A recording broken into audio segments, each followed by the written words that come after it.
Hi guys, thought I'd share with you this little hack that I was actually told about not too long ago, and yeah, thought I'd try it out last night. Matt was snoring, and about 11 o'clock I decided this is enough, I've had enough. And normally I'd just put some easy air in the diffuser, but I already had my nice blend that I was diffusing. So I got up and went into the bathroom and got a couple of these little makeup pads and got my easy air, put a few drops on it, and then just put one over the top of each other.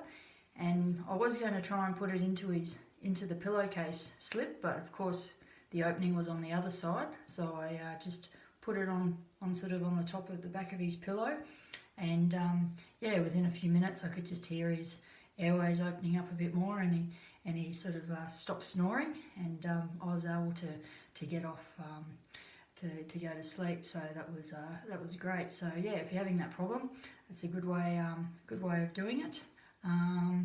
Yeah, all right, have a good day. Bye.